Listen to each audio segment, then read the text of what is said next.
தேவனுக்கே மகிமை உண்டாவதாக.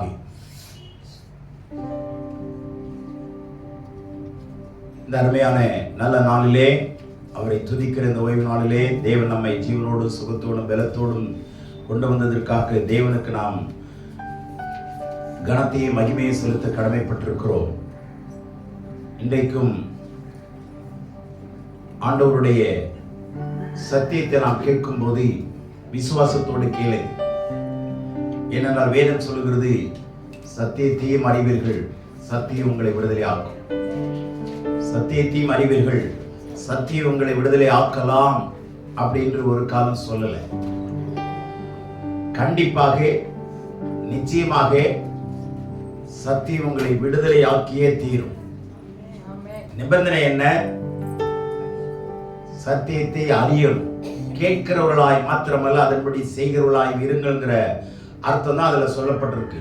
கேட்டு அதன்படி செய்யும் போது உங்களுக்கு கட்டாயம் விடுதலை உண்டு. எதுல?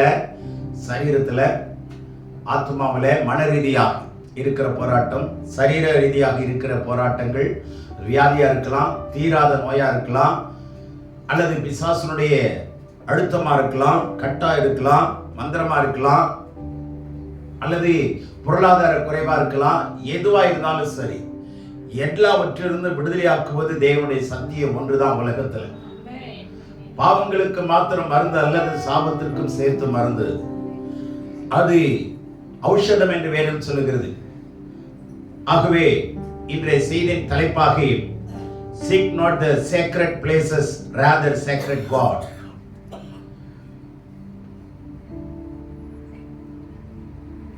புண்ணிய ஸ்தலங்களை நாடாமல் புண்ணிய தேவனை நாடுங்கள், அல்லது புண்ணிய ஸ்தலங்களை தேடாமல் புண்ணிய தேவனை தேடுங்கள் என்ற தலைப்பின் கீழ் உங்களோடு கூட பேச விரும்புகிறேன். Seek not the sacred places, rather sacred God. புண்ணிய ஸ்தலங்கள் சொல்றோம் இல்லையா, புனித இடங்கள். அதை தேடி போகலாமா? இன்றைக்கு புண்ணிய ஸ்தலங்கள் எக்கச்சக்கமா இருக்கு உலகத்துல, ஊர்ல, நம்ம இந்திய தேசத்திலேயும் நிறைய இருக்கு. அது மதங்கள் சார்ந்த புனித ஸ்தலங்களும் இருக்கிறது இல்லைங்களா? அந்த புனித ஸ்தலங்களுக்கு போயிட்டு வந்தா அவங்களுக்கு ஒரு மன நிறைவு. கண்டிப்பாக நான் எங்க போவேன்? கடவுளிடத்தில் போயிடுவேன் அப்படிங்கிற ஒரு மன திருப்தி இருக்கா இல்லையா?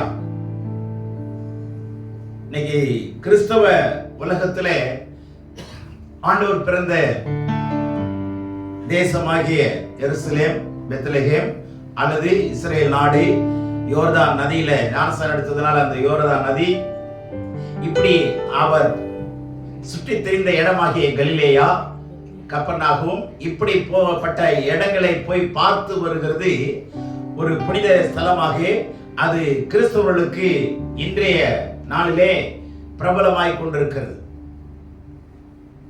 இஸ்லாமிய மக்களுக்கு மெதினா, மெக்கா போயிட்டு வரணும். அது மாதிரி அந்தந்த மதத்தை சார்ந்த மக்களுக்கு, இன்னும் கிறிஸ்தவங்களுக்கு நம்ம ஊர்ல இருக்கிற வேளாங்கண்ணி பாத யாத்திரை, இப்படி பலவிதமான புண்ணிய ஸ்தலங்கள் என்று சொல்லப்படுகிற இடங்களுக்கு போய் வருகிறத வேதம் சொல்கிறதை கவனிக்க வேண்டும். என்ன அழகா வேதங்கள் வேதம் நமக்கு எச்சரிக்கிறது பாருங்க. புண்ணிய ஸ்தலங்களை தேடாதுங்கள், புண்ணிய தெய்வத்தை தேடுங்கள். அல்லேலூயா. ஏன்னா புண்ணிய ஸ்தலங்கள் ஜனங்கள் சேர சேர என்ன ஆகும்னா, புண்ணியம் எல்லாம் மறைஞ்சு அந்நிய காரியம் உள்ள இருக்கும். ஆனா அந்நிய காரியம் உள்ள இருக்கிறது தெரியாது. புண்ணிய காரியம் தான் வெளியில இருக்கிற மாதிரி ஒரு தோற்றத்தை உருவாக்கும். எங்கெல்லாம் ஜனங்கள் கூடுறாங்களோ அங்கெல்லாம் பாவம் மறைஞ்சிருக்கு, தெரிஞ்சிருக்கு, மலிவாகவும் இருக்கு, எக்கச்சக்கமாகவும் இருக்கு, ஏராளமாகவும் இருக்கு. ஆனா அது எதுல மூடப்படுகிறது? புண்ணிய ஸ்தலம் என்று சொல்லப்படுகிற ஒரு தோற்றத்துக்குள்ள, ஒரு மாயைக்குள்ள மறைந்திருக்கிறது. அதனால நாம மிகவும் கவனமாய் இருக்க வேண்டிய காலகட்டத்தில் இருக்கிறோம். ஆகவே அதற்கு ஆதாரமாக ஆமோஸ் எழுதின தீர்க்க தரிசன புத்தகம் 5ஆம் அதிகாரம் 4-6 வரை வாசியுங்கள். ஆமோஸ் 1066வது பக்கம், 5ஆம் அதிகாரம் 4-6. கர்த்தர் இஸ்ரவேல் வம்சத்தாருக்கு சொல்லுகிறது என்னவென்றால், என்னை தேடுங்கள், அப்பொழுது பிழைப்பீர்கள், அப்பொழுது வாழ்வீர்கள். பெத்தேலை தேடாதேயுங்கள், கில்காலிலும் சேராதேயுங்கள், பெயர்சேபாவுக்கும் போகாதேயுங்கள். ஏனென்றால் கில்கால் சிறையிருப்பாகவும் பெத்தேல் பாழான ஸ்தலமாகவும் போகும். கர்த்தரை தேடுங்கள், அப்பொழுது வாழ்வீர்கள். இல்லாவிட்டால் பெத்தேலில் இருக்கிற ஒருவராலும் அவிக்கப்படாத அக்கினி யோசேப்பின் வீட்டில் பற்றி அதை பட்சிக்கும். கவனிங்க, எவ்வளவு எச்சரிப்போடு கடவுள் சொல்லுகிறார். புண்ணிய ஸ்தலங்களுக்கு போகாதீங்க, தேடாதீங்க. அங்கே பாவங்கள் மறைந்திருக்கு, உபச்சாரங்கள், வேசித்தனங்கள் மறைந்திருக்கிறது. இது எந்த புண்ணிய ஸ்தலத்திலும் கவனிங்க, அங்க ஒரு மாயைகள் மறைந்திருக்கிறது. ஏனென்றால் கடவுள் இடத்தில் இல்லை, கடவுள் ஒரு கட்டடத்துக்குள்ளே இல்லை. ஏன்னா கடவுளுடைய தத்துவமே கடவுள் உருவமாய் இருந்தாலும் ஒரு கட்டடத்துக்குள்ளேயோ ஒரு இடத்துக்குள்ளேயோ ஒரு போட்டோக்குள்ளேயோ கொண்டு வந்து நிறுத்த முடியும். அவர் உருவமற்றவர், அவர் ஆவியாய் இருக்கிறார். அவர் எப்படி இருக்கிறாரு? கடவுளுடைய தத்துவத்தை நன்றாய் புரிந்து கொள்ளுங்கள். அவர் எப்படி இருக்கிறார்? அதனாலதான் உலகம் முழுவதும் இருக்கிற ஜனங்களுக்குள்ளே அவரை தேடுகிற இருதயத்துக்குள்ளே வாசம் பண்ணுகிறார்.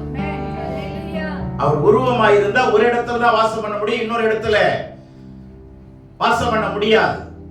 ஆனால் அவர் சர்வ வல்லவராய், சர்வ வியாபியாய், சர்வ ஞானம் உள்ளவராய் இருக்கிறபடினாலே அந்த சர்வ வல்லமை கிட்ட மனுஷன் போகவே முடியாது.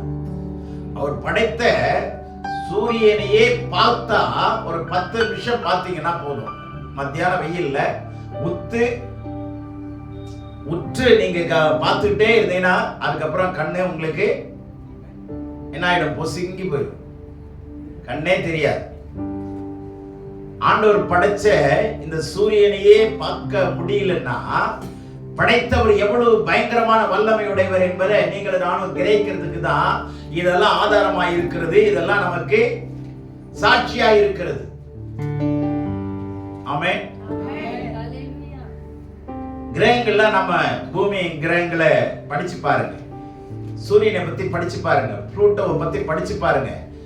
ஒவ்வொன்றையும் படிக்கும்போது ஆச்சரியமா இருக்கு, பயங்கரமா இருக்கு. கடவுளுடைய படைப்பு, அவர் ஞானம் இவ்வளவு விஸ்தீரமானதா, எப்படி சூரியனை விட எத்தனை மடங்கு பெருசெல்லாம் இருக்குங்க. பல மடங்கு பூமியை உள்ள கொண்டு வைக்கலாம் ஒரே கிரகத்துல. அவ்வளவு பெரிய கிரகம்லாம் இருக்கு. ஆனா அதுல எல்லாம் வைக்காம கடவுள் பூமியில நம்மள வச்சிருக்காரு. பாத்தீங்களா? ஏன் தெரியுமா? பூமியை ஒன்றுதான் மனுஷனுக்காக படைத்தான். அங்கதான் சகல தேவைகளும், மனுஷனுக்கு உயிர் வாழ்வதற்கு சகல தேவைகளையும் கடவுள் அங்கதான் படைச்சிருக்கிறார். நல்லா கவனிங்க, இந்த உலகத்துல மனுஷனுக்கு உயிர் வாழ்வதற்கு எது வேணும்?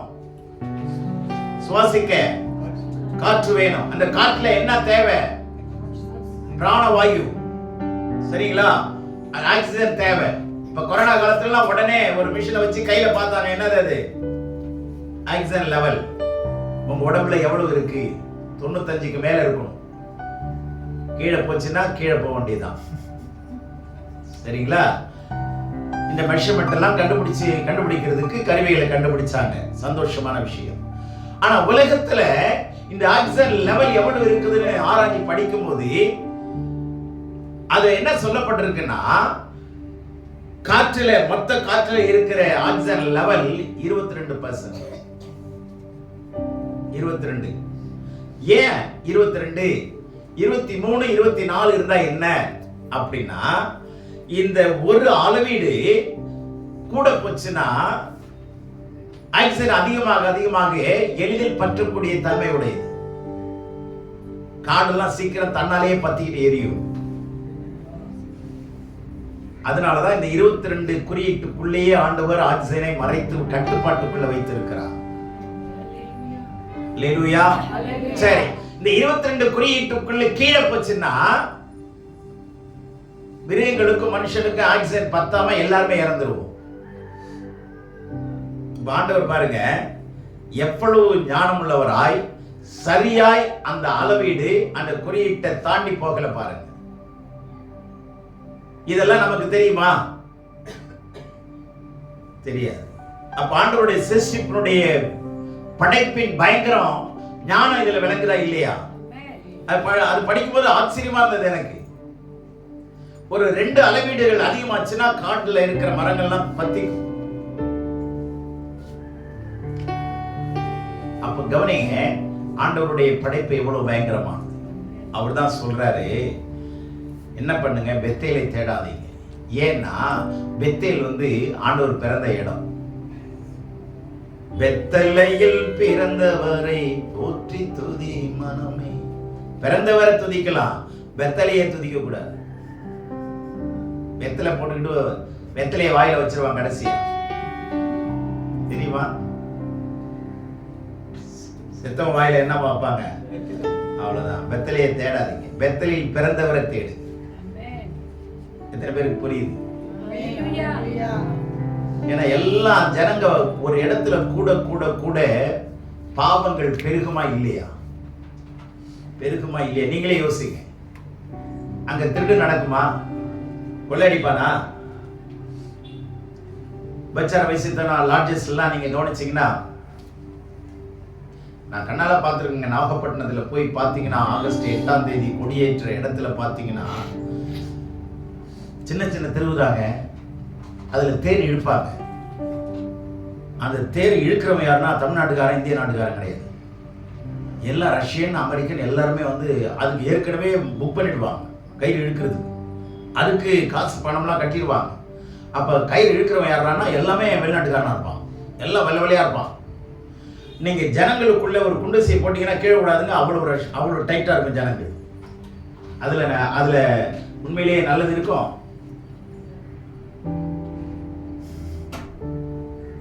பாவம் இல்லாம இருக்குமா?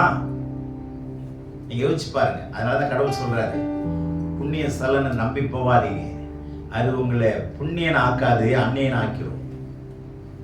கடவுளுடைய பயத்திலிருந்து வெளியே போயிடுவீங்க. பாவம் ஈஸியா செய்யலாங்க. ஏன்னா ஜனங்கள் தெரியாது.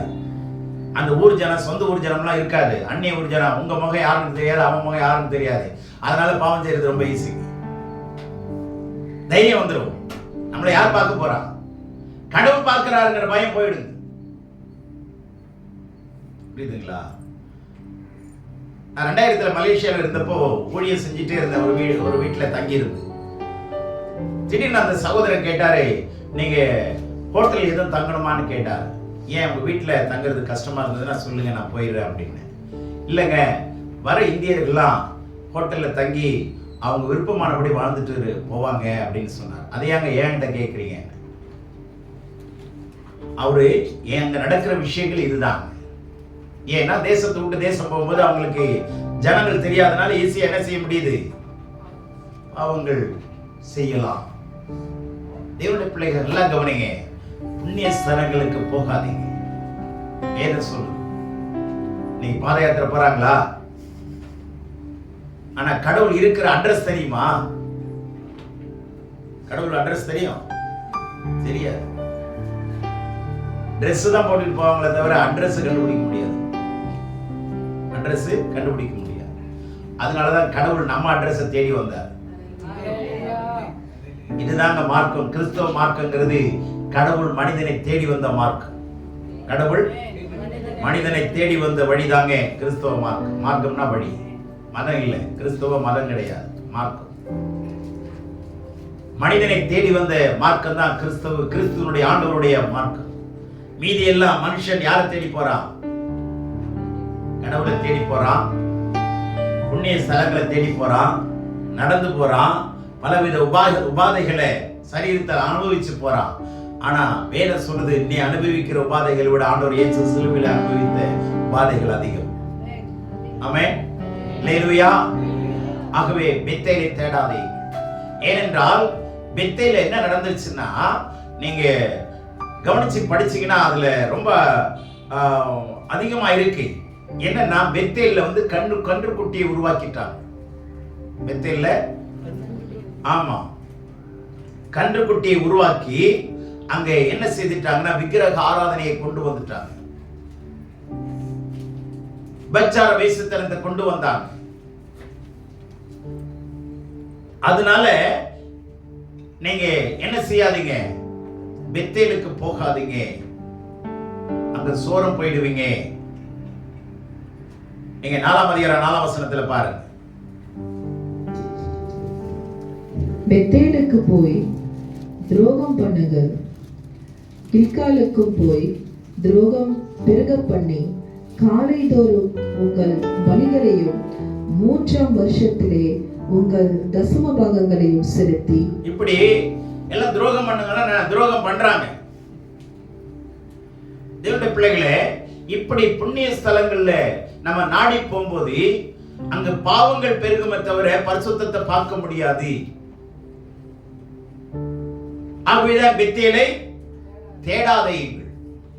அடுத்தது கில்காலிலும் சேராதீர்கள். கில்கால் என்ன அப்படின்னா மிக முக்கியமான ஒரு இடம். இஸ்ரவேல் ஜனங்கள் எகிப்திலிருந்து புறப்பட்டு வருகிற பொழுது யோசுவாவின் தலைமையிலே, மோசேயுடைய தலைமையை கடந்து யோசுவாவுடைய தலைமையில வரும் பொழுது கில்காலை சந்திக்கிறார்கள். யோசுவா புத்தகத்துல நீங்க 4ஆம் அதிகாரத்துல பார்க்கலாம். 19ஆம் வசனம், 5ஆம் அதிகாரம் 2லிருந்து 9வது வசனத்தை பார்க்கலாம். அங்கே 5ஆம் அதிகாரம், யோசுவாவின் புத்தகம் 5ஆம் அதிகாரம், 4ஆம் அதிகாரம் 2லிருந்து 9. யோசுவாவின் புத்தகம் 4:2-9. ஒவ்வொரு கோத்திரத்திற்கும் ஒவ்வொருவராக ஜனங்களில் 12 பேரை தெரிந்து கொண்டு இங்கே யோர்தானின் நடுவிலே ஆசாரியர்களின் கால்கள் நிலையாய் நின்ற இடத்திலே 12 கற்களை எடுத்து அவைகளை உங்களோட கூட அக்கறைக்கு கொண்டு போய் நீங்கள் இன்று இரவில் தங்கும் ஸ்தானத்திலே அவைகளை வையுங்கள் என்று அவர்களுக்கு கட்டளையிடுங்கள் என்றார். இங்கே என்ன சொல்லப்படுகிறதுனா, யோர்தான் நதியிலிருந்து 12 கற்களை எடுத்துட்டு வந்து அங்க கில்காலிலே வையுங்கள் என்று சொல்லி அங்க நாம பார்க்கிறோம். அடுத்ததாக அவர்கள் கில்காலிலே என்ன செய்தார்கள் என்று சொன்னால் 5ஆம் அதிகாரத்திலே 9ஆம் வசனம். கர்த்தர் யோசுவாவை நோக்கி, இன்று எகிப்தின் நிந்தையை உங்கள் மேல் இராதபடிக்கு புரட்டி போட்டேன் என்றார். அதனால் அந்த ஸ்தலம் இந்நாள் வரைக்கும் கில்கால் எனப்படுகிறது. கில்கால் என்று சொன்னால் நிந்தைகள் புரட்டப்பட்ட இடம். நிந்தைகள்.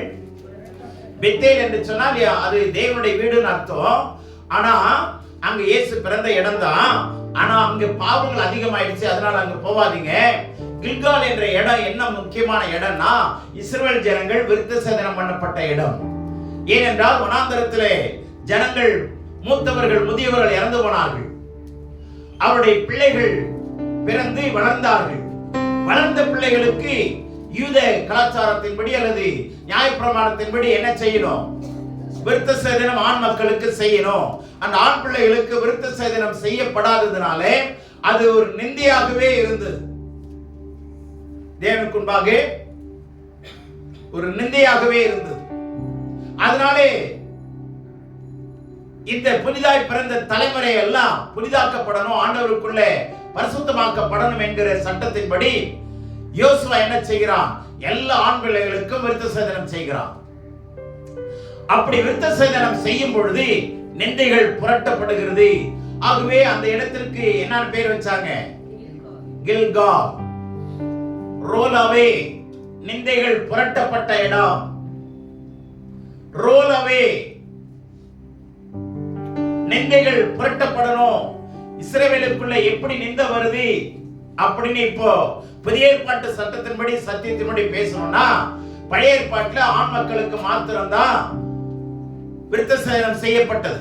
ஆனா வேதம் சொல்லுகிறது ஆண்டவருடைய சமூகத்திலே ஆண் என்றும் இல்லை, பெண் என்றும் இல்லை, யூதன் என்றும் இல்லை. அப்போ பெண்களுக்கும் விருத்தசேதனம் பண்ண வேண்டிய கட்டாயம் இருக்கிறபடினாலே என்ன செய்தார் ஆண்டவர் புதிய ஏற்பாட்டுல? சரீரத்திலே அல்லாமல் இருதயத்திற்கு கொண்டு வந்தார். விருத்தசேதனம் எங்க பண்ணப்படணும்?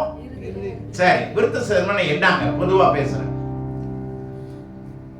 தோலை நீக்குதல், தோல் நீக்கப்படுதல், அல்லது மாத்தி சொன்னா மாம்சம் நீக்கப்படுதல். மாம்சம் அப்ப என்ன? மாம்சத்தின் கிரியைகள், மாம்சத்தின் இச்சைகள், கண்களின் இச்சைகள், ஜீவனத்தின் பெருமைகள், இதெல்லாம் மாம்சத்துக்குரியதா இல்லையா? இப்ப புரிஞ்சடா? இப்ப ரெண்டுமே ஆணுக்கும் பெண்ணுக்கு இருக்கா இல்லையா? மாம்சத்தின் கிரியைகள், கண்களின் இச்சைகள், ஜீவனத்தின் பெருமைகள், இது ரெண்டுமே ஆணுக்கு இருக்கு. அதனால இருதயத்துல கொண்டு வந்தார். அல்லேலூயா. இப்ப விருத்தசேதனம் பண்ணுங்கள், அதுதாங்க புண்ணியம். அப்படின்னா என்ன தெரியுமா? இன்னும் கொஞ்சம் ஆழமா சொல்றேன். விருத்தசேதனம் பண்றதுன்னா ஆண்டவருக்கென்று நம்மை பரிசுத்தம் பண்ணி கொள்ளுதல். அல்லேலூயா. பிலிப்பியர் 3ஆம் அதிகாரம் 3ஆம் வசனம் பாருங்க. ஏனெனில் மாம்சத்தின் மேல் நம்பிக்கையாயிராமல் ஆவியினாலே தேவனுக்கு ஆராதனை செய்து கிறிஸ்து இயேசுவுக்குள் மேன்மை பாராட்டுகிற நாமே விருத்தசேதனம் உள்ளவர்கள். விருத்தசேதனம் உள்ளவர்கள்னா என்னன்னு சொல்லுது பாருங்க. இங்கதான் இலக்கணம். விருத்தசேதனம்னா என்ன அப்படின்னா, மாம்சத்தின் மேல் நம்பிக்கை வைக்கிறார். புண்ணிய ஸ்தலத்தின் மேல நம்பிக்கை வைக்காதீங்க. நாங்க போயிட்டு வந்துட்டேன், அதனால என் பாவம் பரிகாரம் ஆயிடுச்சு. இல்லைங்க, பாவம் பெருகுங்க. புண்ணிய ஸ்தலத்துக்கு போகிறதுனால பாவம் நிவிர்த்தி ஆகவே ஆகாது. புரிந்து கொள்ளுங்க. ஆகவே என்ன சொல்றாரு? மாம்சத்தின் மேல். அதனால சங்கீதக்காரன் சொல்றான், ஆசையிலே சுவாசம் உள்ள மனுஷனை நம்புவதை பார்க்கிலும் கர்த்தர் பேரில் பற்றுதலாய் இருப்பதனாலும், பிரபுக்களை நம்புவதை பார்க்கிலும் கர்த்தர் பேரில் பற்றுதலாய் இருப்பதனாலும் மனுஷனை நம்புவது சாபம் உண்டாகும் என்று வேதம் சொல்லுகிறது. மனுஷனை நம்புகிறவன் சபிக்கப்பட்டவன். தேவனுடைய பிள்ளைகளை நல்லா கவனிங்க. மாம்சத்தின் மேல நம்பிக்கை வைக்காதீங்க. உங்க சுய நம்பிக்கை மேல நம்பிக்கை வைக்காதீங்க. சுய பலத்தின் மேல நம்பிக்கை வைக்காதீங்க. கர்த்தர் செய்வார். பலத்தினாலும் அல்ல, பரிசுத்த ஆவியானவராலே ஆகும். ஓடுகிற நாளும் அல்ல, விரும்புகிற நாளும் அல்ல, இறங்குகிற தேவனாலே ஆகும். நடுகிற நாளும் அல்ல, நீர்ப்பாய்ச்சிற நாளும் அல்ல, விளைய செய்கிற தேவனாலே ஆகும். நீ நட்டுட்டேன்னா, தண்ணி ஊத்திட்டேன்னா விளைஞ்சிடும் நினைக்காத. அதை விளைய செய்கிற, உயிர் கொடுத்து விளைய பண்ணுகிறவர் கடவுள். அல்லேலூயா. புரியுதா உங்களுக்கு? உலகத்துல மனுஷனுக்கு உயிர் கொடுக்க ஒண்ணுதாங்க தெரியாது, உயிரை எடுக்க தெரியும். உயிரை எடுக்க கத்து வச்சிருக்கிறான். புரியுதா உங்களுக்கு? மனுஷனுடைய உயிரை அன்னைக்கே எடுத்துருச்சுன்னா அது யமனா. மனுஷனுடைய உயிரை அன்னைக்கே எடுத்தா யமனா, ஆனா கொஞ்சம் கொஞ்சமா எடுத்தா உமனா அப்படின்னு ஜனங்க சொல்லிக்கிறார். புரியுதா உங்களுக்கு? கொஞ்சம் கொஞ்சமா எடுத்தா அதுக்குள்ளேயே உமனுக்குள்ளேயே மனுஷன் இருக்கிறான்றது கொஞ்சம் சேர்த்துங்க. சரியா? விளங்குதா? ஆமா. மனுஷன் உயிரை எடுக்கிறதுக்கு தாங்க இருக்கிறான். மனுஷனா இருக்கட்டும், மனுஷியா இருக்கட்டும், கொஞ்சம் கொஞ்சமா உயிரை எடுக்கும் டெய்லி. சரியா? ஆனா ஏமா அன்னைக்கே எடுத்துருவோம். ஒரே நாள்ல நம்ம என்ன பண்ணலாம்? போயிடலாம். ஆனா இருந்து வாங்குறது என்னதான்?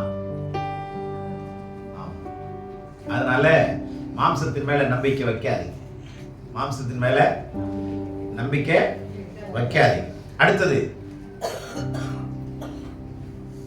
ஆவியிலே தேவனுக்கு ஆராதனை செய். மாம்சத்தில் நம்பிக்கை வைக்காம ஆவியிலே தேவனுக்கு ஆராதனை செய்யுங்க. மாம்சத்துல உட்கார்ந்துட்டு அங்க சிந்திச்சுட்டு இந்த செஞ்சுட்டு அந்த மாதிரி செய்யாதீங்க. ஆவிக்குள்ளே ஆராதனை செய்யுங்க. மூன்றாவது, கிறிஸ்து இயேசுவை என்ன பண்ணுங்க? பெருமைப்படுத்து, மேன்மைப்படுத்து. அல்லேலூயா. அவங்க தான் விருத்த சேதனம் உள்ளவர். இப்ப புரிஞ்சா? விருத்த சேதனம்னா என்னன்னா, மாம்சத்தை உலகத்தை நம்பாதீங்க. உலகம் நம்மளை கைவிட்டுரும். உலகம் நம்மளை தேவனுடைய பிரசன்னத்திலிருந்து விலக்கிறோம். உலக ஆசைகள், உலக இச்சைகள், உலக பாரம்பரியங்கள், உலக கட்டுப்பாடுகள், உலக சடங்குகள், சம்பிரதாயங்கள் எல்லாமே தேவனுடைய பிரசன்னத்திலிருந்து நம்ம என்ன செய்கிறோம்? விலகச் செய்கிறோம். ஆகவே ஆவியில் ஆராதனை செய்யுங்க, கருத்தோடு ஆராதனை செய்யுங்க. மாம்சத்து மேல நம்பிக்கை வைக்காதீங்க. Worship God in the Spirit, live in the Spirit, work in the Spirit, pray in the Spirit. எல்லாமே எபேசியர்ல கவனிச்சீங்கன்னா, ஆவியிலே ஜெபம் பண்ணுங்கள், ஆவியிலே நடவுங்கள், ஆவியிலே பழையுங்கள், ஆவியிலே ஆராதனை செய்யுங்கள். எல்லாமே ஆண்டவருக்குள்ளே கொண்டு வந்துறாரு. ஆமென். அல்லேலூயா. மாம்சத்தின்படி வாழ முயற்சிக்காதீங்க. தெளிவுபடுத்துறாரு. இவங்க தான் விருத்த சேதனம் உள்ளவர்கள். அப்படின்னா பிரித்தெடுக்கப்பட்டவர்கள். விருத்த சேதனம் உள்ளவர்கள் என்ன? இவங்க எல்லாம் கடவுளுடைய பிள்ளை. இவங்க எல்லாம் கிறிஸ்தவங்க என்ன சொல்றது இல்ல. கிறிஸ்து அவங்க கூட இருக்கிறாருங்கிறத நிரூபிக்கிறவங்க. கிறிஸ்தவ போர்வையில் இருக்கிறது வேற, கிறிஸ்தவ மரத்தில் இருக்கிறது வேற, கிறிஸ்தவர்களாய் இருக்கிறது வேற, கிறிஸ்துவை உடையவர்களாய் இருக்கிறது வேற. ஏன்னா கிறிஸ்துவை உடையவர்கள் என்ன செய்வார்கள்னு வேதம் சொல்லுது. அந்த வார்த்தையை பார்ப்போம். கலாத்தியர் 5:24 6ஆம் அதிகாரமா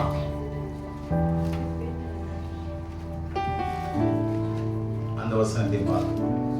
கலாத்தியர் 5:24 கிறிஸ்துவின் உடையவர்கள் தங்கள் மாம்சத்தையும் அதன் ஆசை இச்சைகளையும் சிலுவையில் அறைந்திருக்கிறார்கள். கிறிஸ்துவின் உடையவர்கள். நல்லா கவனிங்க. கிறிஸ்தவர்கள் சொல்லலங்க. கிறிஸ்தவர்கள் நிறைய பேர் லாசரு, எலியேசரு, மரியாதை, மார்த்தாள் எல்லாம் இருக்கிறாங்க. இருக்கிறாங்களா இல்லையா? ஆமா, எல்லாருமே இருக்கிறாங்க.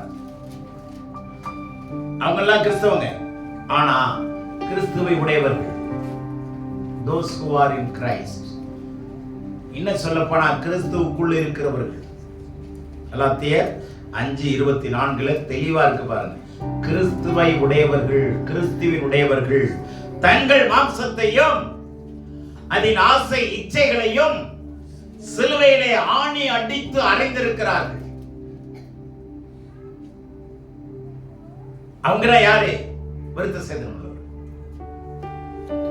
பொருளாசை வெறுக்கிறவர்கள். மற்றவங்களை பார்த்துட்டு அவங்களுக்கு இருக்கு எனக்கு இல்லையே, அவங்களுக்கு இதெல்லாம் இருக்கு எனக்கு இல்லையே. கர்த்தரை தேடுங்க, கர்த்தர் கொடுப்பா. அல்லேலூயா. உண்மையாய் அவரை தேடுகிறவர்கள் யாவருக்கும் கர்த்தர் சமீபமாய் இருக்கிறார். உண்மையாய்ங்கிற வார்த்தை இல்லைங்க. உண்மைங்கிற வார்த்தை மாற்றி எழுதப்பட்டிருக்கு. சத்தியத்தோடு தேடுகிறவர், சத்தியத்தை அறிந்து தேடுகிறவர். உண்மைங்கிற வார்த்தை சத்தியம்ங்கிற வார்த்தைக்கு வித்தியாசம் நிறைய இருக்கு. உண்மை என்ன செய்கிறோம்? சில நேரங்கள்ல உண்மை தவறிடும், நடக்காம கூட போகும். ஆனா சத்தியம் ஒரு நாள் தவறாது.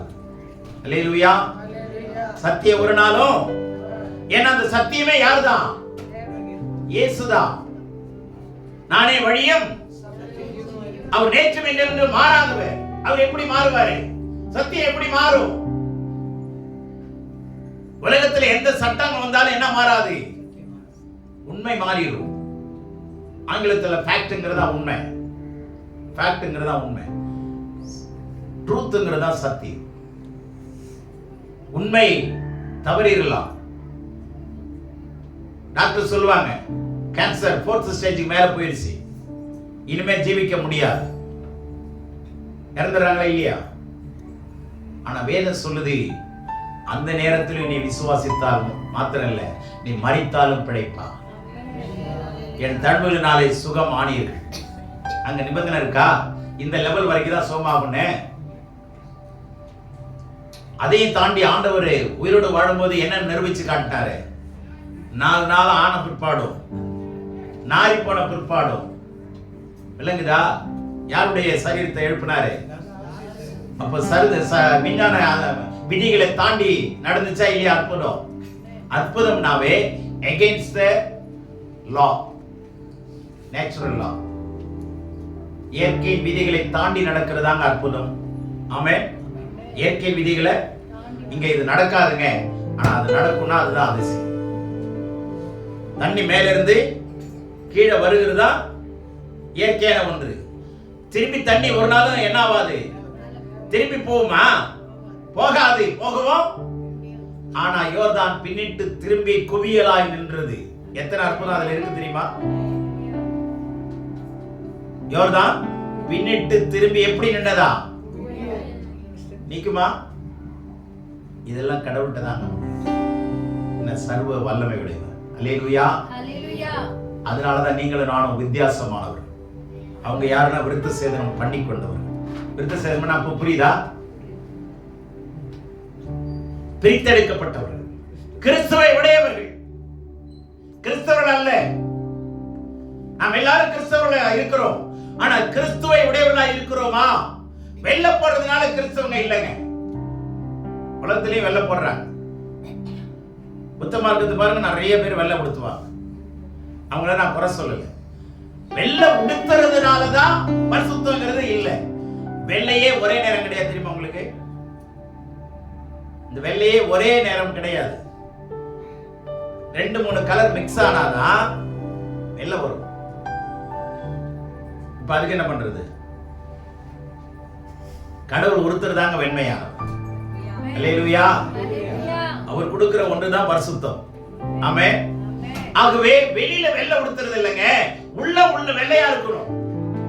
உள்ள ஆமா. அதுக்குதான் தேங்காயை உடைச்சு வெள்ளையா காட்டுறான். ஆனா சில தேங்காய் அழுகி போய் கிடக்குது. அதுக்கு என்ன பண்றது?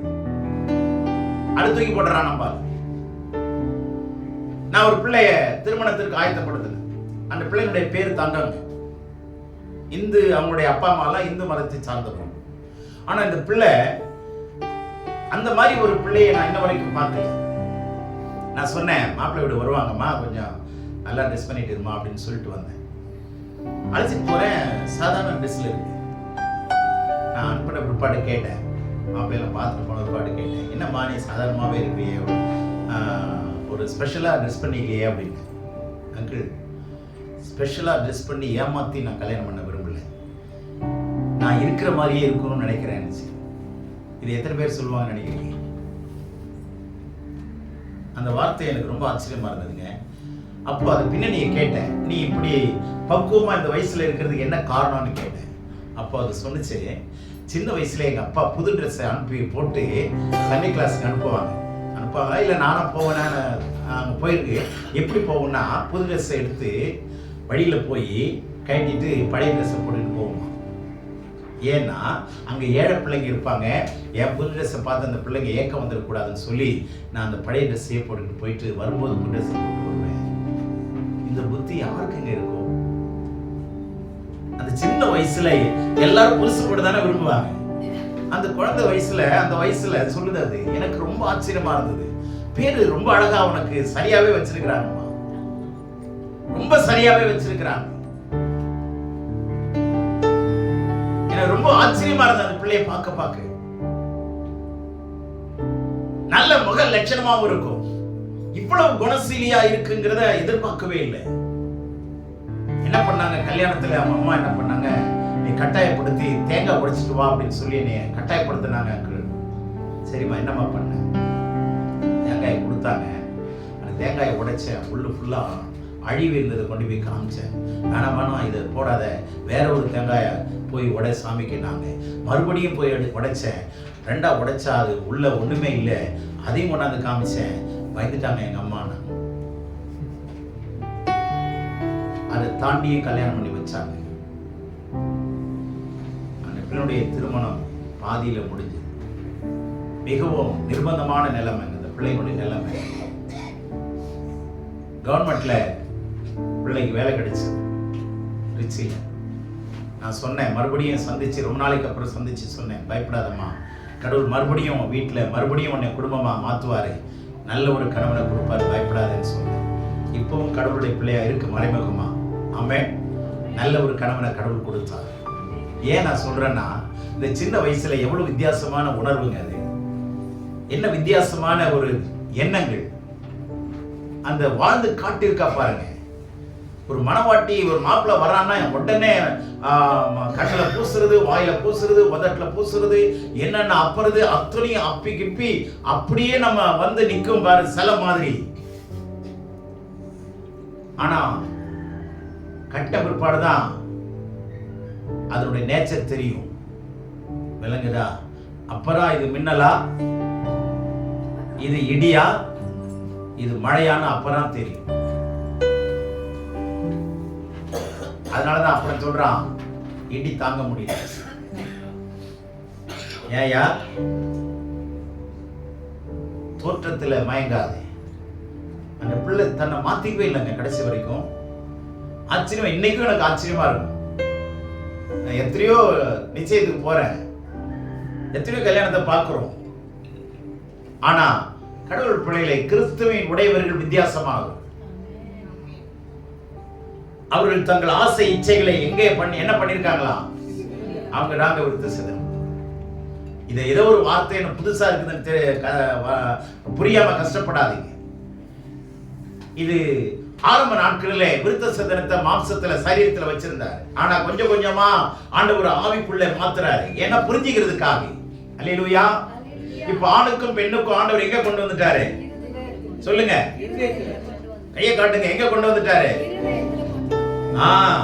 இப்ப இதுதாங்க விருத்த சேதனம். இங்க விருத்த சேதனம் பண்ணலன்னா அங்கதான் நிந்தை ஆரம்பிக்குது. அந்த நிந்தை என்ன கொண்டு வருதுன்னா கந்தையை கொண்டு வருது. நிந்தை, ஆமா, கந்தையை கொண்டு வந்தோன்னா சந்தையில நிக்க வேண்டியதா இருக்கு. புரியுதா? ஆமா, நிந்தைகள் உருட்டப்படணும். That has to be rolled away. நிந்தைகள் புரட்டப்படணும். உன் வாழ்க்கையில் இருக்கிற நிந்தை புரட்டப்படணும்னா விருத்த சேதனத்துக்கு வந்து, இல்லைன்னா சேதமாயிடுது. விருத்த சேதனம் புரியுதுங்களா? ஆண்டவருக்குள்ள உங்களை என்ன பண்ணீங்க? அர்ப்பணிச்சுங்க, தீர்மானம் பண்ணிக்கங்க, தீர்மானத்தபடி வாழுங்க, தீர்மானத்தை மாத்திக்காதீங்க. தீர்மானத்தை என்ன பண்ணக்கூடாது?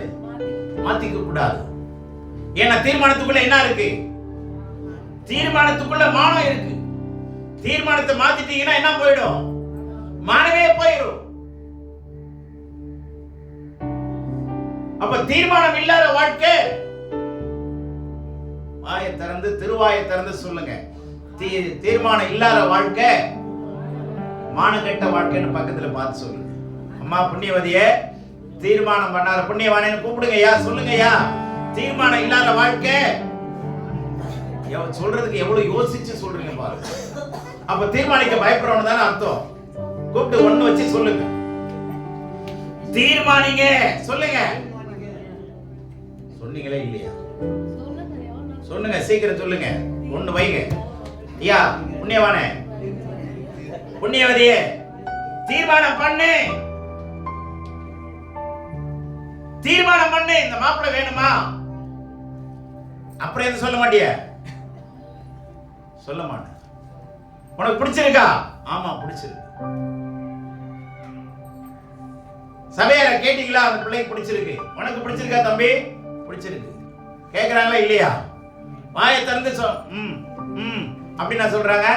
ஏய் வாயை திறந்து சொல்றா, பிடிச்சிருக்கா இல்லையாடா? சொல்றாங்களா இல்லையா? சொல்றாங்களா இல்லையா? நாமளும் அப்படித்தானே சொல்லி கல்யாணம் பண்ணி இருக்கிறோம்.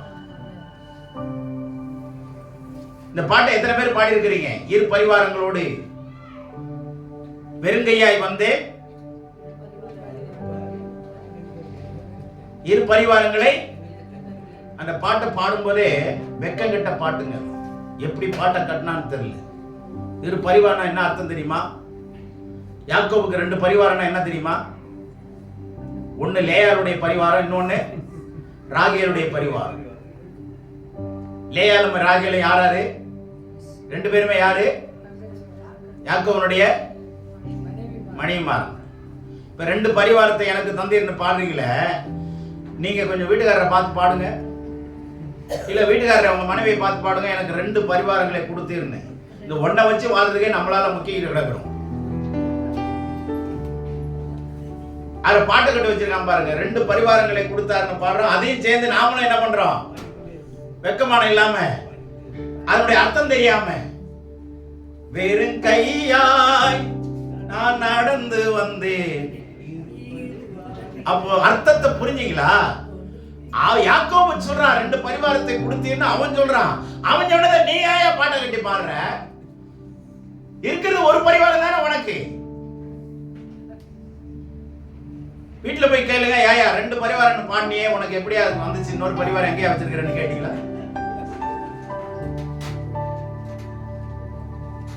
நான் சொன்னது புரியுதா புரியலையா? இந்த பாட்டை எத்தனை தடவை பாடுறோம்? அர்த்தம் புரியாம தானே பாடுறோம். இது அர்த்தம் புரிஞ்ச புருஷன் கேட்டானா என்ன பண்ணுவீங்க? ஏண்டி நீ 2 பரிவாரத்தோட வாழ்றியா? இன்ன வரைக்கும் எனக்கு சொல்லல. கேட்பாங்களா இல்லையா? சொல்லுங்க, எப்படி பாடுறீங்க? அப்போ ஒரு நல்ல மனுஷன் பாடி வச்சுட்டா அதனால நான் பாடுறேன். இப்படிதான் நிறைய பாட்டுகள்லாம் இருக்கு. வீட்டுல போய் கேட்டு பாருங்க, நீ எப்படியா பாடின? விருத்த சேதனம் உண்டாகணும், வித்தியாசம் இருக்கணும். பார்த்தா கடவுளுடைய பிள்ளைன்னு தெரியணுங்க. கடவுளுடைய இவங்க கடவுளோடு நடக்கிறாங்க, கடவுள் இவர்களோடு இருக்கிறாரு அப்படிங்கிறத நிரூபிக்கிற வாழ்க்கை தான் விருத்த சேதனம் உள்ள வாழ்க்கை. அதுதான் நிந்தனை நீத்த, நிந்தைகள் உருட்டப்பட்ட இடம், நிந்தைகள் புரட்டப்பட்ட இடம். இன்னொரு நிந்தை என்னன்னா, முக்கியமா ஆதியாகமம் 34:14 ஒரு வார்த்தை இருக்குங்க. நிந்தைகள்ங்கிற வார்த்தை வருது, அது மறைமுகமா வருது. ஏன்னா நல்லா கவனிங்க, இதுவும் கிறிஸ்துவ வாழ்க்கைக்குள்ள நடந்து வருகிற, கிறிஸ்துவ உலகத்தில் நடக்கிற விஷயம். ஆதியாகமம் 34:14 யாக்கோபுடைய மகள் தீனா, அவ பேரு ஆங்கிலத்தில் டயானா, அவ பேரு தீனா. இவள் ஊரை சுத்தி பார்க்க போறேன்னு சொல்லி சுத்தி பார்க்க போய் என்ன ஆயிட்டா? கேவலப்பட்டு அசிங்கப்பட்டு கற்ப இழந்துட்டான். ஊரை சுத்தி பார்க்க போனா பாத்தீங்களா? இதனால குடும்பத்துக்குள்ள ஏகப்பட்ட பிரச்சனை வந்துருச்சு. அண்ணன் தம்பி எல்லாம் 12 பேர் ஒன்னா சேர்ந்துட்டான். இதுல அந்த ஊர்ல எவன்டா அந்த வேலையை செஞ்சான்னு சொல்லி அவனை போய் வெட்டி சாக்கிறதுக்கு வழி பண்ணிட்டான். இதுல நடந்த விஷயம் 14 பாருங்க. விருத்த சேதனம் இல்லாத புருஷனுக்கு நாங்கள் எங்கள் சகோதரியை கொடுக்கலாகாது. விருத்த சேதனம் இல்லாத ஒரு மணமகனுக்கு அல்லது ஒரு மாப்பிள்ளைக்கு எங்க சகோதரியை நாங்க என்ன பண்ண மாட்டோம்? கொடுக்கலாகாது. அது எங்களுக்கு நிந்தையா இருக்கும். பாத்தீங்களா? அது எங்களுக்கு என்னவா இருக்கும்? தேவனுடைய பிள்ளைகளை, விருத்த சேதனம் இல்லாத மக்களுக்கு உங்க பிள்ளைகள் கொடுக்கப்படலாகாது. புரிஞ்சா? இப்ப விருத்த சேதனம் என்னன்னு சொன்ன? கடவுளுக்குரியவர், வித்தியாசமாய் வாழ்பவர், கடவுளை வெளிப்படுத்துகிறவர்கள், கடவுளோடு கூட நடக்கிறவர்கள், தேவனோடு பேசுறவர்கள், தேவனோடு உறவாடுகிறவர்கள், தேவனோடு உறவை வைத்துக் கொள்ளுகிறவர்கள். அல்லேலூயா. புரிஞ்சதா? இப்ப கடவுளோடு கூட நடக்கிற நீங்க, கடவுளோடு கூட வாழ்கிற நீங்க, நீங்களும் நானும், நம்முடைய பிள்ளைகள் யாருக்கு கொடுக்கப்படலாகாது? விருத்த சேதனம் பண்ணப்படாத வாலிபர்களுக்கு என்ன பண்ணக்கூடாது? அது என்னவா இருக்கும்? நிந்தையா இருக்கும். அடுத்தது என்ன சொல்றாரு? நீங்களும் உங்களுக்குள் இருக்கும் ஆண் மக்கள் யாவரும் விருத்த சேதனம் பண்ணப்பட்டு எங்களை போலாவீர்களானால் நாங்கள் சம்மதித்து. கவனிங்க, நீங்க விருத்த சேதனத்துக்குள்ள வந்தீங்கன்னா, நீங்க நாங்க கொடுக்கிற கட்டளையின்படி வந்தீங்கன்னா நான் உங்களுக்கு கொடுக்கிறோம். சரிங்களா? அப்ப இது என்ன? அது நிந்தைன்னு இருக்கா? இந்த நிந்தை புரட்டப்படணுமா இல்லையா? வாலிப பிள்ளைங்களுக்கு சொல்றேன், கடவுளை அறியாத எந்த ஒரு பிள்ளைக்கும் நீங்க என்ன பண்ணக்கூடாது? உங்க வாழ்க்கையை ஒப்பு கொடுக்க கூடாது. அது மிகப்பெரிய நிந்தை, மிகப்பெரிய நிந்தைங்க. இதுதான் எஸ்ரா நாட்களில் நடந்தது. அதை பகல் முழுவதும் அழுதார்கள். நீங்க எஸ்ரா புத்தகத்துல பாத்தீங்கன்னா தெரியும். பகல் முழுவதும் நியாயப்பிரமாணத்தை வாசிச்சாராம். யாரு? எஸ்ரா. ஏன்னா இன்டர் மேரேஜ் நடந்தது, கலப்பு திருமணம் நடந்தது. இஸ்ரவேல் ஜனங்களுக்குள்ள மிகப்பெரிய பாவம் எதுனா இந்த பாவத்தை உள்ள கொண்டு வந்துட்டாங்க இஸ்ரவேல் ஜனங்கள். இந்த பாவம் செய்ததுனால இந்த பாவத்திலிருந்து மனம் திரும்பாத வரைக்கும் எஸ்ரா விடவே இல்லை. நியாயப்பிரமாண புத்தகத்தை வாசித்துக் கொண்டே இருக்கிறார். மணிக்கணக்கா ஜனங்கள் கேட்டுக்கொண்டிருந்தார்கள். பிறகு அவர்கள் என்ன செய்தார்கள்? அதிலிருந்து மனம் திரும்பி அந்த இடத்துல அவர்கள் முழுவதும் தங்களை விட்டு விளக்கின பிற்பாடுதான் ஆண்டவர் அவளை ஏற்றுக்கொண்டார். அந்த நிந்தை புரட்டப்பட்டது. புரிஞ்சதா? புரிஞ்சதா இல்லையா? எத்தனை பேருக்கு புரிஞ்சிச்சு?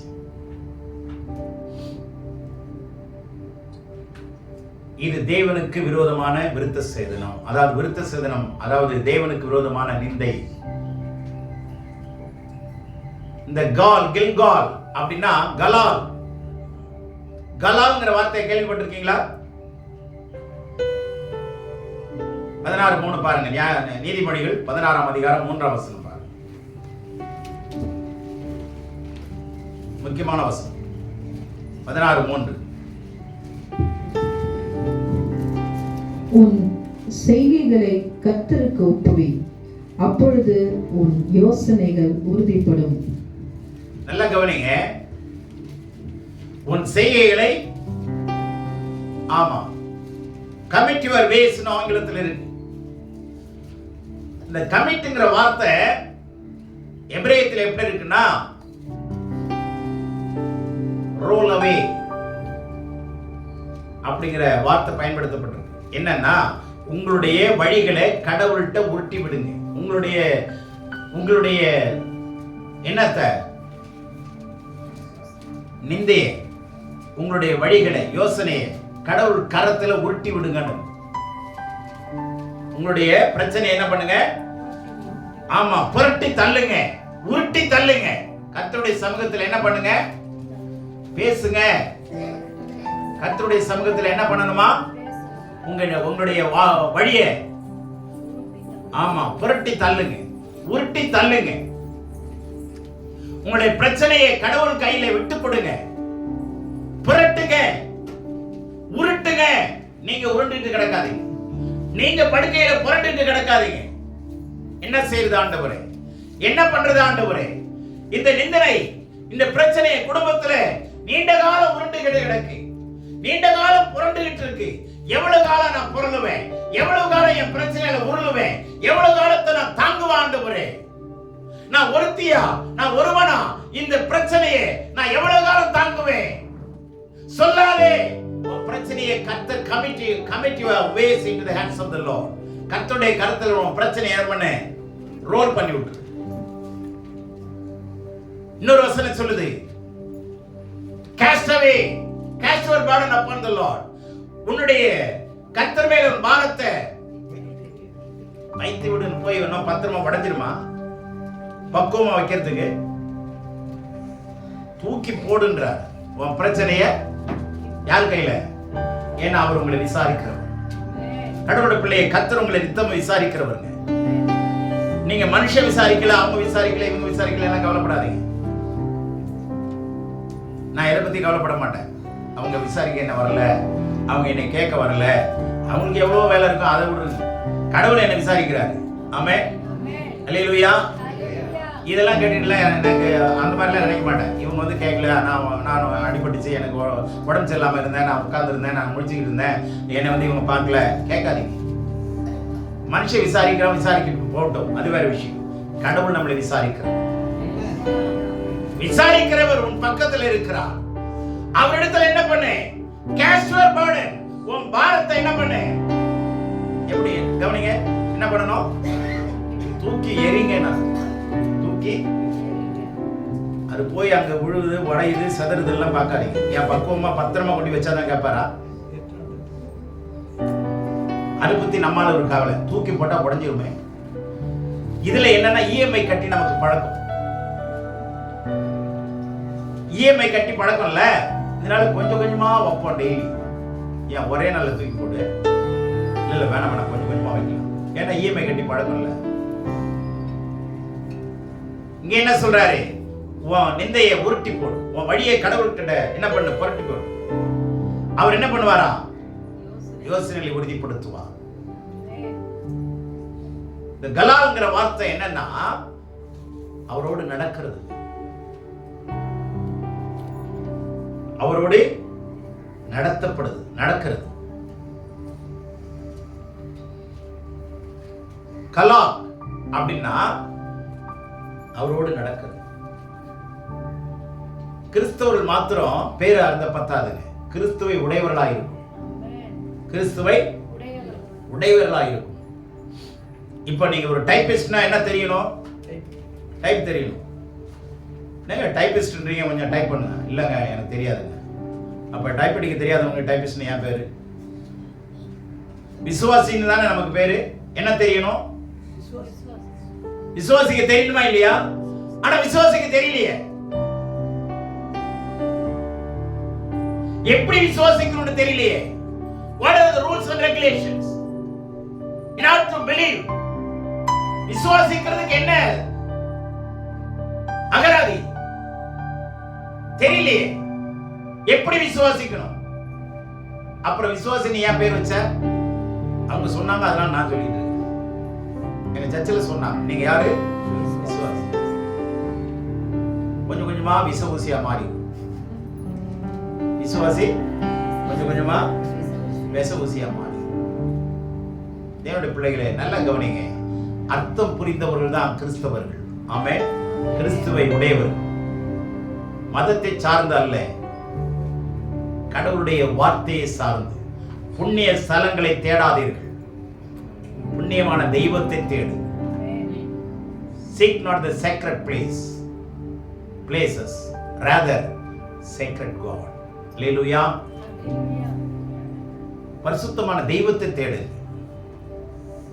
புண்ணியமான தெய்வத்தை தேடு. அவர் புண்ணியங்களை தேடி தந்திருக்கிறார். ஹல்லேலூயா. ஆகவே உங்களுடைய பிரச்சனைகள் எதுவா இருந்தாலும் சரி, எவ்வளவு பெருசா இருந்தாலும் சரி, உருட்டி தள்ளிடு. தள்ளிட்டு என்ன பண்ணணும்? ஆண்டவரே நான் புரட்டிட்டேன், நான் இப்போ உங்களுடைய ஆசீர்வாதத்தினால் நிரப்பப்பட போறேன். ஆமென்.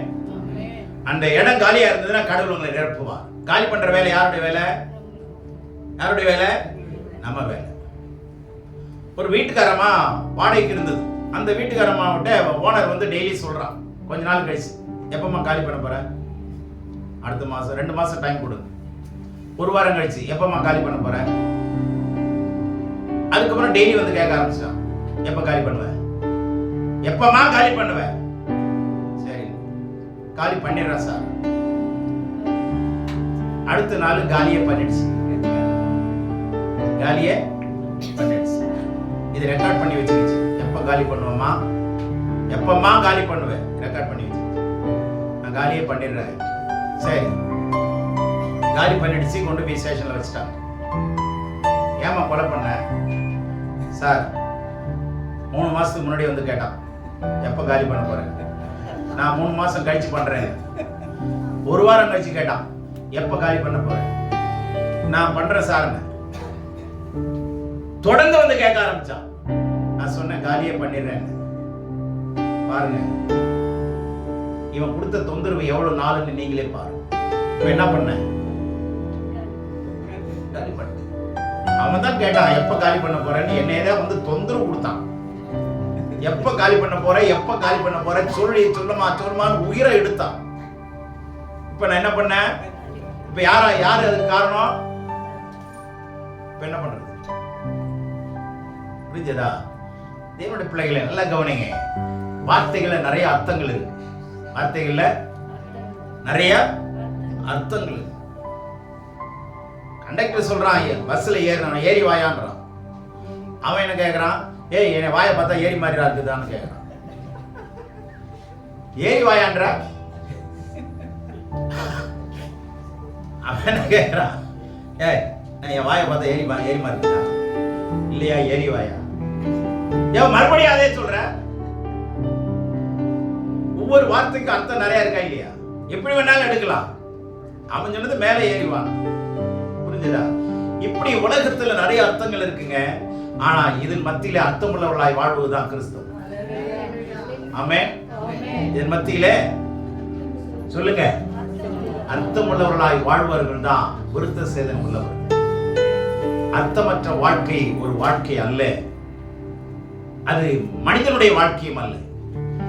ஆகவே பெத்தேலை தேடாதே, அடுத்தது கில்காலையும் சேராதே, அடுத்ததாக பேர்சபாவை என்ன பண்ணாங்க? போகாதே. ஏன்னா பேர்சபாங்கிறது ஆதியாகமம் 21 அதிகாரத்துல கடைசி பகுதியை பார்த்தீங்கன்னா ஆபிரகாம் அங்கே ராஜாவோடு கூட உடன்படிக்கை பண்ணுகிற இடம். ஆபிரகாம் செய்த உடன்படிக்கை பண்ணுகிற இடம் தான் இந்த பேர்சபா. ஆகவேதான் அங்க சொல்லுகிறது, பேர்சபாவுக்கு நீங்க என்ன பண்ணாதீங்க? போகாதீங்க. ஆகவே இந்த முக்கியமான ஸ்தலங்கள் எல்லாம் சம்பவங்கள் எல்லாம் நடந்துட்டு இருக்கு. முக்கியமான சம்பவங்கள் என்ன பண்ணிட்டு இருக்கு? நடந்துட்டு இருக்கு. அதனால நீங்க என்ன பண்ணுங்க? பேர்சபாவுக்கு போகாதீங்க. அபிமெலேக்கும் ஆபிரகாமுக்கும் நடந்ததான ஒரு உடன்படிக்கை அந்த இடத்துல பண்ணனாங்க. அதனால அந்த இடத்துக்கு பேர் என்ன பண்ணாங்க? அவர்கள் இருவரும் அவ்விடத்தில் ஆணையிட்டுக் கொண்டபடியால் அந்த இடம் பேர்சபா எனப்பட்டது. அபிமெலேக்கும் ஆபிரகாம். முக்கியமான இடங்கள் இருக்கலாம், தப்பு இல்லை. ஆனா அந்த இடங்களுக்கு போனாதான் எனக்கு பாவ பரிகாரம் உண்டாகும், நிம்மதி உண்டாகும். இல்லைங்க, இடத்துக்கு போகாதீங்க. அந்த இடத்துல நடந்ததை கவனிச்சு பாருங்க. ஆமென். சிந்திச்சு பாருங்க. இடத்தை பெருசுபடுத்தாதீங்க, கனப்படுத்தாதீங்க. அங்க சொல்லப்படுகிற உண்மையை கவனிங்க, சத்தியத்தை கவனிங்க. இடத்தை தேடி போகாதீங்க. சில பேர் சொல்லுவாங்க வீடு ராசி இல்லைங்க. வீடு என்ன இல்ல? ராசி. என்கிட்ட நிறைய பேர் வந்து சொல்லுவாங்க வீடு மாத்தலான்னு இருக்கிறையா? ஏமா? ராசி இல்லைங்க. நீ ராசியா இருக்கிறியாமா? நீ உங்க வீட்டுக்காரர் ராசியா இருக்கிறியா? மச்சான் மாமனாரோடு, நான் மாமியாரோடு, நாத்தனாரோடு ராசியா இருக்கிறியா? இல்லைங்க, நான் பேசி பல வருஷம் ஆகும். முதல்ல அதை ராசியாகும். ராசி உன்னை தேடி வரும். புரியுதுங்களா? வீடை மாத்தினா நல்லாயிடும் நினைக்காது. அந்த இந்த வீட்டுல பிரச்சனை இருக்குல்ல, இன்னொரு வீட்டுக்கு போறல, அங்கேயும் நீ தானே போற. அப்ப இங்கே சரியாவாம அங்க போனீங்கன்னா அங்க இடம் மாறிடுமா? நல்லா கவனிங்க. இடமும் மனுஷனும் ரெண்டும் ஒண்ணுதான், தெரியுங்களா? இடமும் மனுஷனும் ரெண்டும் என்ன? மாத்தி சொல்லட்டுமா? பூமியும் மனுஷனும் ரெண்டும் ஒண்ணுதானே? புரியலையா? என்ன புரியுது? பூமியும் மனுஷனும் ரெண்டும் ஒண்ணா இல்லையா? மண்ணும் மனுஷனும் ரெண்டும் ஒண்ணா இல்லையா? ஏன் அந்த மண்ணில இருந்தா இவன் வந்தான். அப்போ மண்ணுக்கு உயிர் இருக்குதுன்னு வச்சுங்க. ஆனா அது மண் திரும்பாது. எதை போட்டாலும் முளைக்க வச்சிருது. அதுக்கு ஒரு சின்ன பால் இருக்கு, கடவுள் கொடுத்திருக்காரு. எதை போட்டாலும் முளைச்சிருதா இல்லையா? அப்போ மண்ணுக்கு உயிர் இருக்கா இல்லையா? வச்சுங்க. ஆனா கடவுள் சொல்றாரு, நீ வாழ்ற மண்ணு உனக்கு நல்லா இருக்கணும்னா நீ மாறினாதாண்டா மண்ணு மாறுங்கிற. நீ மனம் திரும்பினாதான் உன் பூமியை மாறும். நீ வாழ்ற இடம் ஆசீர்வாதமா மாறும். இப்ப எல்லாரும் விதை விதைச்சான் பஞ்ச நாட்கள்ல, எவனுக்கும் விளையில. ஆனா ஈசாக்கு மாத்திரம் விதை விதைச்சான். எத்தனை மடங்கு? 100. ஆமா. ஏங்க அவனுக்கு மாத்திரம் அந்த நிலம் விலை பண்ணுச்சு? அவனுக்கு மாத்திரம் அந்த இடம் என்ன ஆச்சு? இப்ப புரிஞ்சதா? ஈசாக்கு விதை விதைச்சோன்னு என்ன நடந்துச்சு? விளைச்சல் கனமா இருந்ததா இல்லையா? பேசுங்க. எத்தனை மடங்கு? 100 மடங்கு. அவனுக்கு போட்டதே கிடைக்கல. எல்லாம் சாவி பிடிச்சு எல்லா பயிரும் அழிஞ்சு போச்சு. ஆனா ஈசாக்கு விதைச்சது மாத்திரம் 100 மடங்கு அறுத்தான். ஏன்? மனசும் நல்லா இருந்தது, மண்ணும் நல்லா இருந்தது. அல்லேலூயா. உன் மனசு நல்லா இருந்தா நீ வாழ்ற மண்ணும் நல்லா இருக்கும். உன் மனசு ஆசீர்வதிக்கப்பட்டா உன் மண்ணும் ஆசீர்வதிக்கப்பட்ட தீரணும். எல்லாருக்கும் தண்ணி இல்லையா, உங்களுக்குன்னு ஸ்பெஷல் நீரூற்ற கர்த்தர் உருவாக்குவார். நீங்கள் ரெகோபோத்தாய் மாறுவீர்கள். முருங்கப்போத்து உங்க வீட்டுல வைக்கலையோ இல்லையோ, ஆனா நீங்க ரெகோபோத்தா மாறுவீங்க. அல்லேலூயா. ஆமா, தேவன் நமக்கு ஒரு இடத்தை ஆயத்தம் பண்ணினார் என்று சொல்லி, செழிப்பான இடத்தை தேவன் எனக்கு கொடுத்தார் என்று சொல்லி அந்த இடத்திற்கு ரெகோபோத் என்று பெயரிட்டார். அல்லேலூயா. ரெகோபோத்தாய் மாற்றி விட்டார், இனி செழிப்பாய் வாழ்ந்திடலாம். இந்த மாதிரி பாடினா என்ன? ரெகோபோத்தாய் மாற்றி விட்டார், இனி செழிப்பாய் வாழ்ந்திடலாம். பாடலாமா இல்லையா?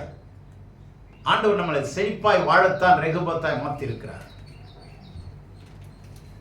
நாம அறிந்து கொள்ள வேண்டியதை அறிந்து கொள்ளணும், புரிந்து கொள்ள வேண்டியதை புரிந்து கொள்ளணும். அதன்படி வாழ கற்றுக்கொள்ளுங்க. கேட்கொள்ளாய் மாத்திரமல்ல, அதன்படி செய்கிறவர்களாய், அதன்படி செய்கிறவர்களாய் மாறுங்கள். கவனி, அதன்படி செய்கிறவர்களாய் மாறுங்கள். வசனத்தை கவனிங்க. பெத்தேலை தேடாதீங்க. ஏன்னா அது புண்ணிய பூமி, இயேசு பிறந்த இடம் தான். அதனால அங்க போகாதீங்க. போய் பாருங்க, தப்பு இல்லை. பார்க்கிறது பாவம் நான் சொல்லல. ஆனா அது புண்ணிய பூமி நினைச்சிட்டு போகாதீங்க. புண்ணியர் போய் சேர்ந்துட்டாரு பரலோகத்துக்கு. ஆமென். திரும்பி வரப்போறாரு. அதை பத்தி சிந்திங்க. அந்த இடத்த போய் பார்த்து என்ன பண்ண போறோம்? சரி, பார்த்துட்டு வரீங்க, அவரை போல புண்ணியம் செய்ய போறோமா? சொல்லுங்க. புண்ணிய ஸ்தலத்தை பார்த்துட்டு வர்றாங்க. போய் யோர்தான்ல ஓடுற தண்ணியை தூக்கிட்டு வந்துடுறான். அதை கொண்டாந்து விற்கிறான். யோர்தான் நதியில ஆண்டவர் எடுத்த தண்ணி எப்போ போய் சேர்ந்துச்சு. சரியா? அது புண்ணிய நீர்னு என்ன பண்றான்? புண்ணிய நீர்னு கொண்டு வரானா இல்லையா? இப்ப புண்ணிய நீர் யோர்தான் நதியா இயேசுவின் ரத்தமா? இயேசுவின் ரத்தத்தை மறந்துடுறான். கொண்டு வந்த பாட்டில தூக்கிட்டு வந்துடுறான். அவன் எத்தனை பேர் குளிச்சிருப்பாங்க சொல்லுங்க. வேற எதுவும் சொல்ல வரல. புரியுதா? இதெல்லாம் ஒரு புண்ணிய நீராது. சொல்லுங்க. இந்த அளவுக்கு மூட நம்பிக்கைகள் பெருகி இருக்கிறது. ஸ்தலங்களை புண்ணியமாக்காதீர்கள். புண்ணியமாக்குகிற ஒருவர் இருக்கிறார். நீங்கள் அறியாதிருக்கிற ஒருவர் உங்கள் நடுவில் இருக்கிறார். அவர் என்னிலும் வல்லவராய் இருக்கிறார். எனக்கு பின் வருகிறவர் என்னிலும் வல்லவர். நான் ஜலத்தினால ஞானஸ்தானம் கொடுக்கிறேன், அவரோ அக்கினினாலும் பரிசுத்த ஆவியினாலும் உங்களுக்கு ஞானஸ்தானம் கொடுப்பார். அவரை காட்டுங்க, அவரை காட்டுங்க. கவரை காமிக்கிறதுனால அவர் மயங்கிட மாட்டார். அல்லேலூயா. புரிஞ்சதா? காணிக்கையினாலேயோ பொருத்தனையினாலேயோ அவர் என்ன பண்ண மாட்டாரு? மயங்க மாட்டார். ஆமென். அமெரிக்காவில் நான் இருக்கும்போது ஒரு பாஸ்டர்ட்ட நான் பேசிட்டு இருந்தேன். இப்படி எல்லாம் இருந்தா வேலைக்கு ஆகாதையாங்க. நீங்கள்லாம் ரொம்ப லக்ஸரியஸா வாழ்ந்துட்டு இருக்கிறீங்க. இந்திய நாட்டில் நாங்களே செத்துட்டு இருக்கிறோம். உங்க ஊழியம் இனிமே வேலைக்கு ஆகாது நான் சொன்னேன். இனிமே கடவுள் உங்களிடத்துல நீங்க எங்க இந்தியாவை இனிமே திருத்த முடியாது. இனிமே இந்தியர்கள் தேவனுடைய பிள்ளைகள் வந்துதான் அமெரிக்கா திருத்த முடியும்னு சொன்னேன். அப்ப என் கூட வந்தவர் என்னை சீண்டி கேட்கிறாரு, இவ்வளவு கடுமையா அவங்கள்ட்ட பேசுறீங்க, அவங்க எப்படியா கவர் தருவாங்கன்னாரு. அடப்பா. நான் சொன்னேன், ஐயா நான் கவருக்காக வரல, அவருக்காக வந்தேன். நான் எதுக்காக வரல? கவருக்காக வரல, நான் அவருக்காக வந்தேன். அதே வார்த்தையை நாங்க சொன்ன ஸ்டேட்மெண்ட்டை திருச்சியில ராணேங்கிற ஒரு தேவ மனுஷன், அமெரிக்கன், அவர் பேசும்போது நாங்க அழைக்கப்பட்டிருந்தோம். அவர் சொன்னாரு, தெளிவா சொன்னாரு, அமெரிக்கர்கள் இனி இந்தியாவுக்கு சுவிசேஷம் கொண்டு வர மாட்டார்கள், நீங்க தான் அமெரிக்காவுக்கு கொண்டு போவீர்கள் சொன்னார். எத்தனை உண்மையான விஷயம். பல ஆயிரம் மைலுக்கு சொன்னேன். நான் சொல்லிட்டு வந்த அதே வார்த்தையை ரிப்பீட் பண்ணும்போது என் காதுகள் ரொம்ப சந்தோஷமா இருந்தது. தேவனுடைய பிள்ளை நல்லா கவனிங்க. இடத்தை என்னமாக்காதீங்க, புனிதமாக்காதீங்க. புனிதம் ஆக்குவோம் முடியாது. நீங்க புனிதரா மாறினீங்கன்னா உங்க இடம் புனிதா மாறிடும். உங்க இடமே பெத்தேல மாறுங்க. உங்க இடமே இயேசு பிறந்த இடமா மாறும். நிந்தைகள் புரட்டப்பட்ட இடமா மாறும். அந்த இடத்தை நோக்கி ஜனங்கள் உங்களிடத்துல ஜெபிக்க வருவார்கள். எத்தனை பேர் விசுவாசிக்கிறீங்க? உங்க வீட்டுக்கு எத்தனை பேர் ஜெபிக்க வரணும்னு விரும்புறீங்க? எத்தனை பேர் விரும்புறீங்க? உங்க வீட்டுக்கு எத்தனை பேர் ஜெபம் பண்ண வர்றாங்க? சரியா வந்துகிட்டு இருக்கிறாங்க, ஐயா எனக்கு வந்து ஜெபம் பண்ணவே நேரம் இல்லை, கொஞ்சம் வந்து ஹெல்ப் பண்ணுங்கன்னு எத்தனை பேர் கூப்பிட போறீங்க? சரியா ஜனங்கள் வராங்களா? சரியா எறும்பு வருதா? கரும்பு வச்சிருந்தா எறும்பு வருமா வராதா? வருமா வராதா? பேசுங்களேன், திருவாயை கொஞ்சம் திறந்து பேசுங்க, தலையாட்டாதீங்க.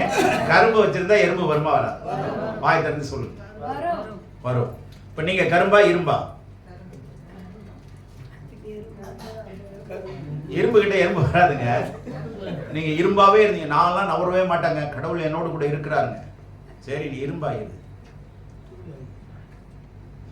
நீ துரும்புங்கிறத எறும்புக்கு தெரியும். ஒரு எறும்பு கூட உங்க மேல ஏறாது. இதுகிட்ட போனா நமக்கு வேர்வை நாத்தம் தாண்டா வரும், விட்டுறா அப்படின்னு இறங்கி ஓடி போயிடும். இப்போ கரும்பா இருக்கிறீங்களா? எப்படி இருக்கிறீங்க சொல்லுங்க. எத்தனை பேர் வர்றாங்க சொல்லுங்க. அதாங்க தெரியல, ஆவியில நிறைய பேர் வந்து போறாங்க. ராத்திரில எல்லாம் என்னால தூங்கவே முடியலங்க, சரியா வராங்க, எழுந்து உட்காந்துக்கிறாங்க. எப்படிங்க விஷயம்? ஏன் வீட்டுக்கு வரமாட்டேன்றாங்க?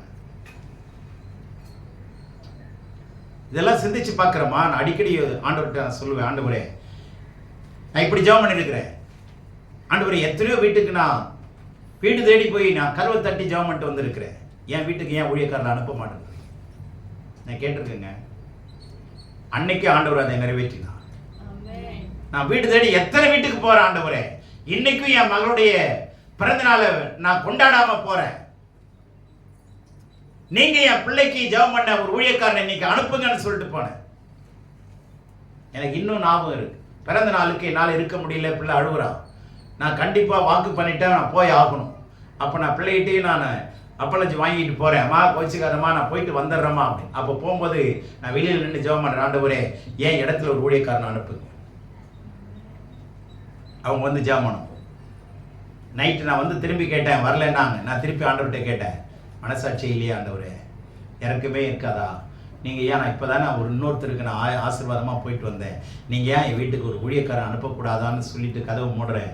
ஹார்ன் சவுண்டு வேகமாக அடிக்கிறாங்க. யாருன்னு கேட்டால் ஏசியிலேருந்து ஊழியக்காரர், எனக்கு அந்த அளவுக்கு பழக்கம் இல்லாத ஊழியக்காரர் வராரு.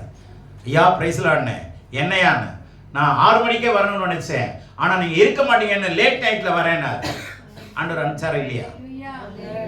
சொல்லுங்க. நீதிமான் விரும்புகிறது அவனுக்கு கிடைக்கும். தேவனுடைய பிள்ளை, நீங்க கடவுளோடு பேசி பாருங்க. ஜனங்களோடு பேசினா சோர்ந்து போயிடுவீங்க. யாரோட பேசி பாருங்க? கடவுளோடு நீங்க கம்யூனிகேஷன் அதிகப்படுத்துங்க, கடவுளோடு பேசுங்க, அதிகமா கடவுளோடு நடக்க பாருங்க. உங்க வீட்டுக்கு ஜனங்க வந்தாங்கன்னா கடவுள் உங்க கூட இருக்கிறான்னு அர்த்தங்க. உங்க வீட்டுக்கு லோன் வாங்க வர்றாங்க பிரதர், அல்லது பணம் கேட்க வர்றாங்க பிரதர், உதவி செய்யுங்க, தப்பு சொல்லலை, உதவி செய்யுங்க. உதவி செய்யறவங்க இருக்கிறீங்க, நான் அதை தப்பு சொல்லலை. ஜனங்களை எந்த நோக்கத்துக்காக வர்றாங்க? உங்ககிட்ட பொருளை தேடி வர்றாங்களா, அருளை தேடி வர்றாங்க? பிரதர் எனக்காக ஜெபம் பண்ணுங்க, ஐயா அம்மா எனக்காக ஜெபம் பண்ணு. நீ ஜெபம் பண்ணா நடக்குது, உன் மூலமா கடவுள் எனக்கு உதவி செய்றார். இது சாட்சியா? பொருளை தேடி வந்தா சாட்சியா? ஏன்னா என்னுடைய வீடு சகல ஜனங்களுக்கும், உங்க வீட சொல்றாரு ஆண்டவர், என் வீட சொல்றாரு. என்னுடைய வீடு அவருடைய வீடுனா நீங்க வாசம் பண்ற இடம் இல்ல, நீங்க தான் அவருடைய வீடு. இப்போ நீங்க தான் ஒவ்வொருத்தரும் வீடு. இப்ப ஆண்டவர் சொல்றாரு என்னுடைய வீடுன்னு உங்களை சொல்றாரு, என்ன சொல்றாரு? என்னுடைய வீடு யாருக்கு? சகல ஜனங்களுக்கும். ஏன் ஆண்டவரே என் வீட்டுக்கு வர மாட்டேன்றார்? கேளுங்க. இந்த வாரம் ஒரு ஆளாவது வருமா இல்லையா பாருங்க. நான் கேட்கறது சரியா தவறா? நீங்க கடவுளோடு நடந்தா, கடவுள் உங்க கூட இருப்பாரானா கண்டிப்பா எறும்புகள் தேடி வந்தே ஆகும். உண்மையா இல்லையா? தேன் ஒரு சொட்டை வச்சுட்டு, எறும்புகளே தேன் ஒரு சொட்டு வச்சிருக்கிறேன், எல்லாரும் வந்து கூடி நீங்கள் ஒன்றா இருந்து நீங்கள் என்ன பண்ணுங்க, அருந்துங்கள். சொல்றமா? நீங்கள் விட்டுட்டு தெரியாமல் விட்டுட்டு நீங்கள் போயிட்டு வந்து பார்த்தீங்கன்னா அது சுற்றி இருக்கும். எப்படிங்க தெரியுது? அதுக்கு எப்படிங்க அந்த அந்த சென்ஸ் எப்படிங்க வேலை செய்யுது? என்ன ஒரு விசேஷமான ஒரு தன்மை இருக்கு தெரியுங்களா? எப்படிங்க அது தேடி வருது? உங்களுக்குள்ளே நீங்கள் தேவனுடைய பிள்ளைகளா இருப்பீர்களானா, மோசே உன்னை சுத்தி இஸ்ரவேல் ஜனங்கள் லட்சக்கணக்கா வரும். ஆமென். எத்தனை பேர் விசுவாசிக்கிறீங்க? உங்களை தேடி ஜனங்கள் வருவார்கள். உங்களை தேடி ஜனம் வரலன்னா இன்னும் நீங்க கடவுளோடு இனம் அந்த மனதை என்ன பண்ணல, சேர்க்கலன்னு அர்த்தம். இதுதான் வித்தியாசம். விருத்தசேதனம் உள்ளவர்களாயிருங்கள். உன் நிந்தைகள் புரட்டப்பட வேண்டும். குடும்பத்தில் இருக்கிற நிந்தைகள் புரட்டப்படும், கந்தைகள் மாற்றப்படும். அல்லேலூயா. இடங்களை நேசிக்காதீங்க, இடங்களை தேடி போவாதீங்க. கர்த்தருடைய சமூகத்தில் இல்லாத ஒரு அமைதி பீச்சில் இருக்காதுங்க. பீச் போனால் நல்லா இருக்குங்க, போயிட்டு வாங்க, தப்பு இல்லை. ஆனால் அதை விட கர்த்தருடைய பாதம் தாங்க பீச்சு. ஆமென். அல்லேலூயா. கர்த்தருடைய பாதத்தில் தாங்க உங்க அமைதி கிடைக்கும். கர்த்தருடைய பாதத்தில் தான் சந்தோஷம் கிடைக்கும். அவருடைய பாதத்தை விட உலகத்தில் வேற எந்த ஒரு மோட்சமும் கிடையாது. அல்லேலூயா. ஆகவே தேவன் தாமே உங்களை ஆசீர்வதிக்கும்படி இன்றைக்கு இந்த செய்தியை நீங்க மறுபடி கேட்கும்படி நான் விரும்புகிறேன். இந்த செய்தியை நீங்க உலகத்துக்கு கொண்டு போங்க. கர்த்தர் உங்களோடு செய்யும் காரியம் பயங்கரமாயிருப்பதாக. ஆமென்.